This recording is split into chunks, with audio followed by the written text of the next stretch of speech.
Olá, pessoal. Eu sou o professor Tancredo Braga, sou professor de História e hoje nós vamos conversar sobre a República no Brasil. Em 15 de novembro de 1889, foi proclamada a República através de um golpe militar. Segundo o republicano Aristides Lobo, não houve participação popular na proclamação. Em carta endereçada a um jornal da época, ele destacava que o povo brasileiro assistiu bestializado, atônito, surpreso, sem conhecer o que significava.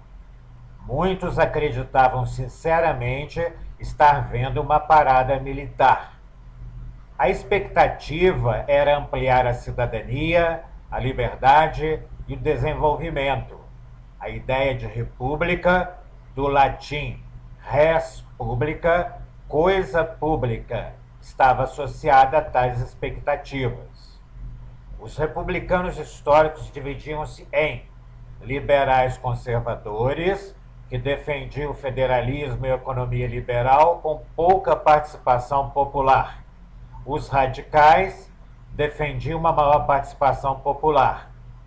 Os positivistas achavam que os cidadãos deveriam ter direitos civis na sociedade, como a aposentadoria, mas não direitos políticos, de votar e ser votado.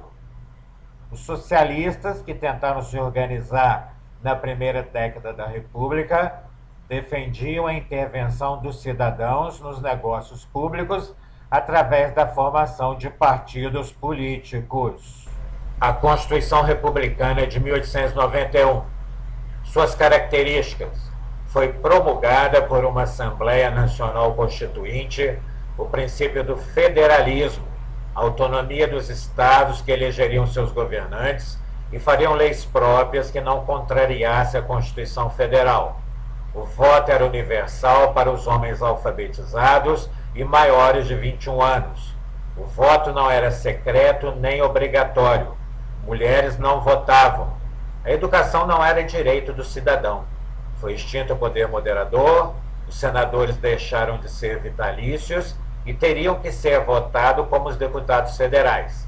Estabelecimento do presidencialismo, o poder executivo seria exercido por um presidente da República eleito pelo povo.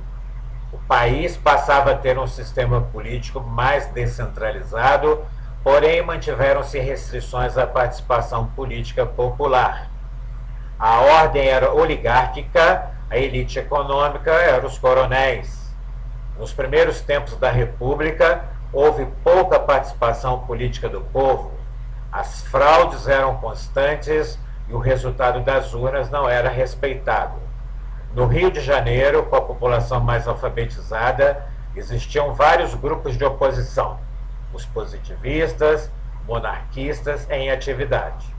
Os militares que ocupavam os primeiros governos republicanos, Deodoro da Fonseca, de 1889 a 1892, e Floriano Peixoto, de 1892 a 1894, sofreram oposição forte dos civis e mesmo de outros militares, da Marinha, por exemplo.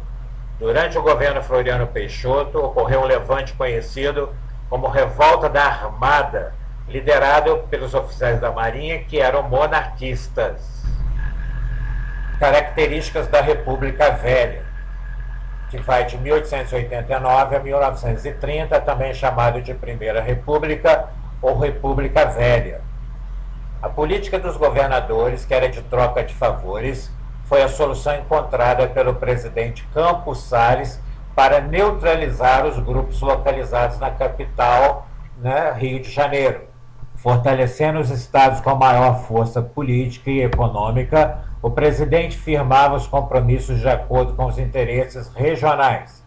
Minas Gerais e São Paulo vão acabar dominando a política nacional, era a política do café com leite. Coronelismo, os coronéis, chefes políticos municipais, garantiam apoio ao candidato oficial nas eleições estaduais e federais em troca de autonomia nas questões municipais. Entre os estados e o governo federal era o mesmo acordo. As oligarquias estaduais eram grupos que controlavam o poder político nos estados O eleitorado rural era manipulado através do voto de cabresto. Voto de cabresto. Em uma determinada área de influência do coronel, seu curral eleitoral. Era o curral eleitoral do coronel. Durante este período, a política foi exercida pela elite agrária, que chamamos de república oligárquica. Durante a Primeira República, 1889 a 1930, poucas vezes houve mais de um candidato à presidência da República. A oposição jamais ganhava a eleição. Neutralizavam-se as multidões urbanas e os grupos de oposição civis e militares. Em um próximo vídeo ainda abordaremos sobre a República Velha. Eu aguardo vocês, obrigado pela atenção, um grande abraço e até lá!